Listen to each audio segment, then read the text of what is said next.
The big story of the day on Wall Street was the parent company of the New York Stock Exchange in advanced merger talks with the owner of the German stock exchange, the Deutsche Börse. That news came as the London and Toronto exchanges announced their own merger that could create a major new trading center for mostly the mining shares. Topic A tonight. Is America at risk of becoming a second-rate financial power on the global stage?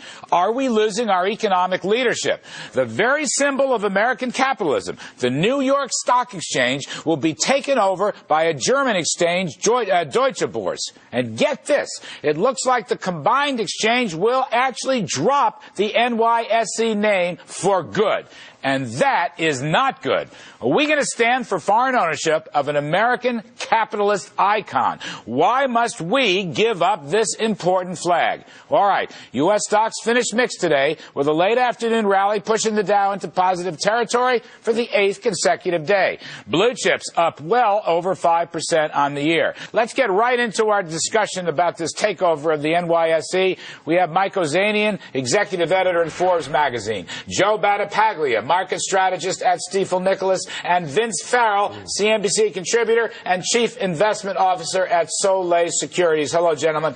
Vince Farrell, I want to start with you. You have a lot of experience in this. Look, I know this deal between the exchanges makes some business sense, but there's a part of me that is furious over the fact that it looks like a German thing has taken over our great symbol of American capitalism. We are losing our financial clout. What is your take? Why did this have to happen? I feel the same emotional rise you do, Larry, that something like this just plain shouldn't happen, but I want to come up with a reason why it shouldn't happen. A couple of years ago when Unical was being bid for by a Chinese company, I said their reserves are over, that's okay. But this tells me what we have done is we've allowed the bully to overregulate to such an extent that companies around the world don't want to list on the exchange. They want to go elsewhere. And yes, regulation's required. And yes, Wall Street went too far. But we have gone too far if we have overregulated ourselves that the rest of the world has picked up the slack and now can take over our New York Stock Exchange. I just can't stand it. Joe Battipaglia, I want to get your take on this. Are we being too emotional here? Because I take symbols very seriously, Joe.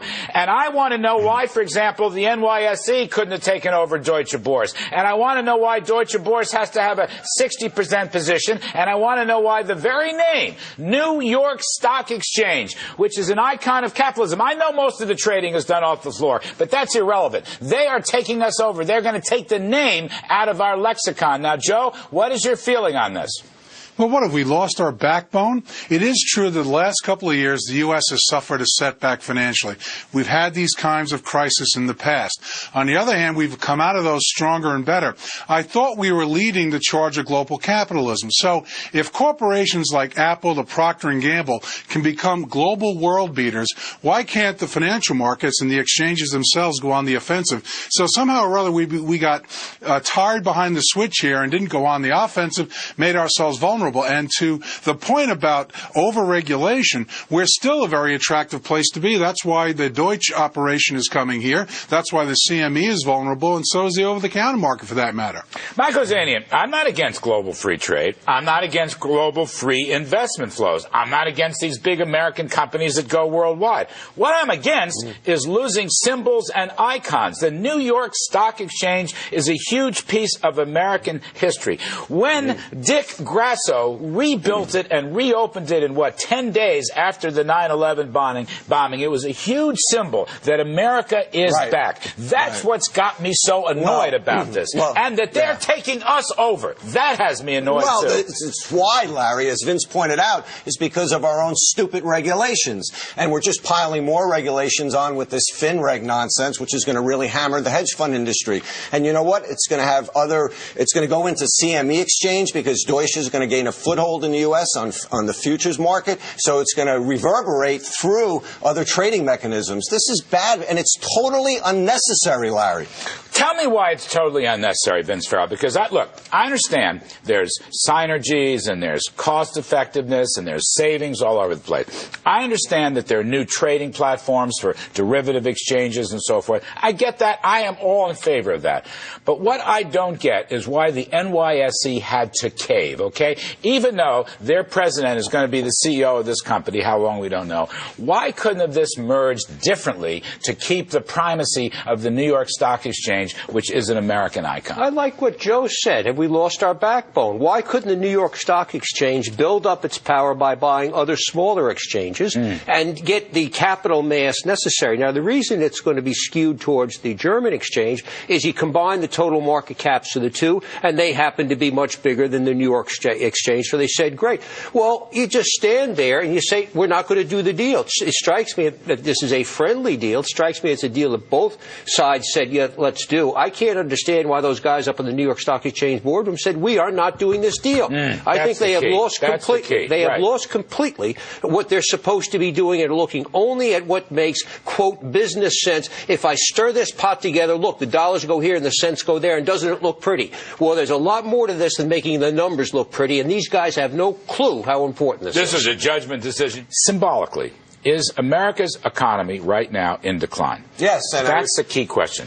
I hate even to ask that question, but seriously. You know what? I judge it by the dollar. You show me King Dollar, I'll show you a symbol of strength. You go back and you look at 1987 when stocks crashed, a weak dollar. You go back to other times when this happened, a weak dollar.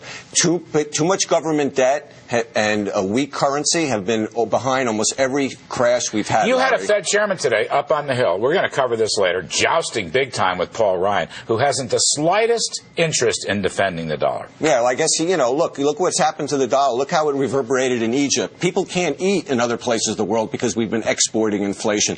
And Michael Pinto of Euro Pacific Capital made a very good point the other day when he said, you know what? Our CPI underestimates inflation because food is too small a portion. If you look over to China, where food is a bigger component of the CPI, you see much higher inflation.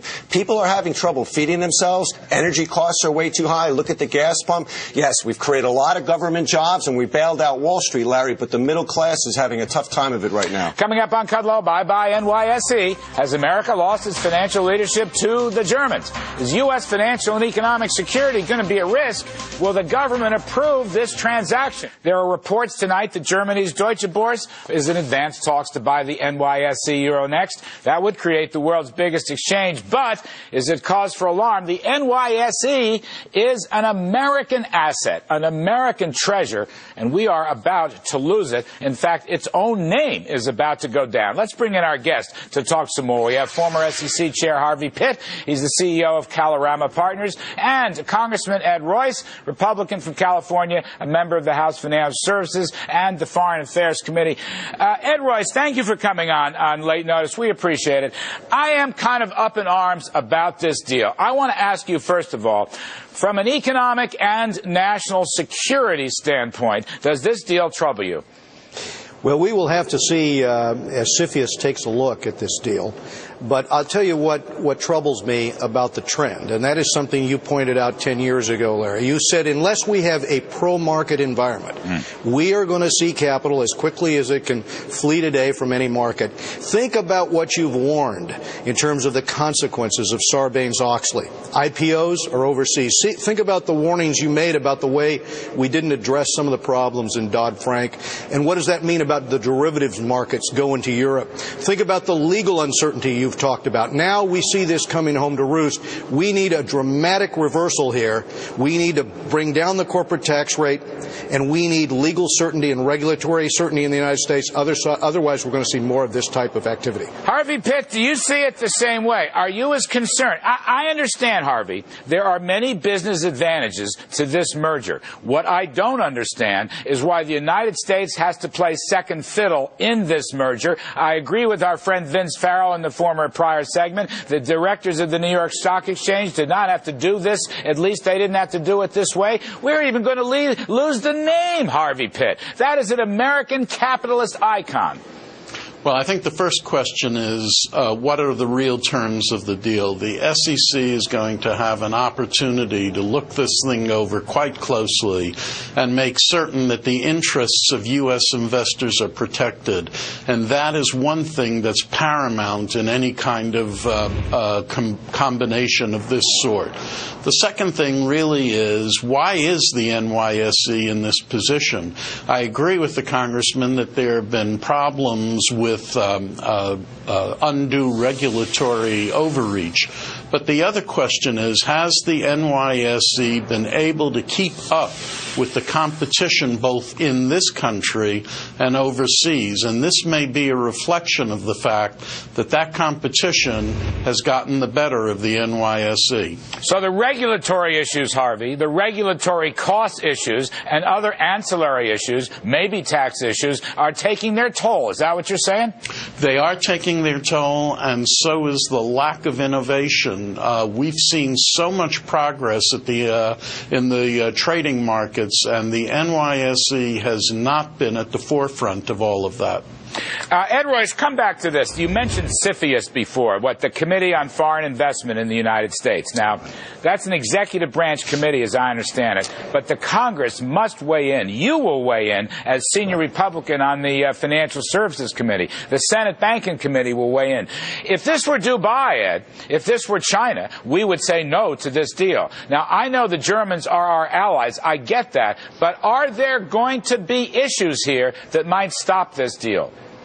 Well, a deal that right now hasn't been completed, I'm not going to comment on that. What I will say, however, is an observation that the Federal Reserve Chairman Alan Greenspan made some years ago, which is that we were in an age when the capital markets could just get up and march off to London. We could drive them out by creating a regulatory environment that is so inefficient that they can't keep up with the efficiencies in other developing markets around the world and with what is happening in Europe. And what we see today is a massive growth around the world in competitors to the New York Stock Exchange, and you see the lethargy, the lack of, jobs and capital that should be deployed in the United States, that should be deployed here at home, is going overseas because we don't have an initiative to reverse this. And that has to happen from leadership here in the House and Senate and from the President signing on. My hope is that the House reduces the corporate tax rate and addresses these other issues. Harvey Pitt, from an SEC standpoint, now we don't know the deal, as you mentioned a few moments ago.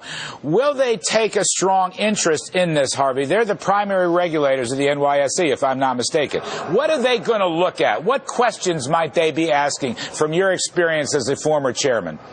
I tell you, they will take a very detailed look at this, and I think they're going to have to ask questions such as, where will the revenues from the operation of the New York Stock Exchange go? Who will ultimately be responsible for all of the decision-making at the exchange?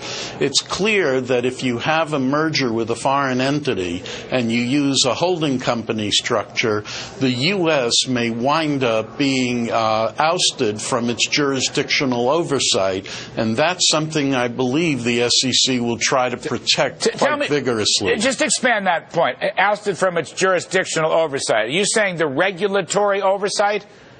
Yes, that the Europeans will now take over the regulation of our stock market and our options and our derivatives? Is that what you're saying? That Europe is going to regulate the U.S. financial system? Is that what you're saying?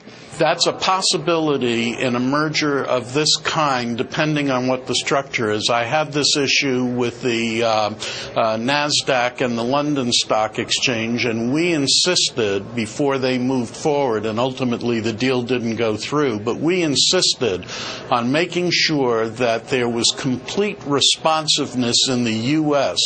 What would happen is if you have a foreign owner, the revenues can be upstreamed, and all of the legal issues and regulatory issues can be decided in a foreign forum. So it's critical to make sure that the New York Stock Exchange is regulated in the U.S., not overseas. That's really amazing. Ed Royce, can you imagine, would you stand for it as a senior Republican on the banking committee, the financial committee, that the Europeans might actually wind up regulating our stock markets, our option markets, our derivatives markets, our interest rate futures markets? Or, let me put it to you this way, that the European regulators will be first fiddle and the American regulators and therefore the taxpayers will be second fiddle. Is that imaginable? Is that what this is going to come to? Well put, Larry. Let me add one thing to it. I recently heard of an offer from Singapore to a major U.S. bank that they could provide a stable, certain regulatory environment for the next 20 years and zero corporate tax rates.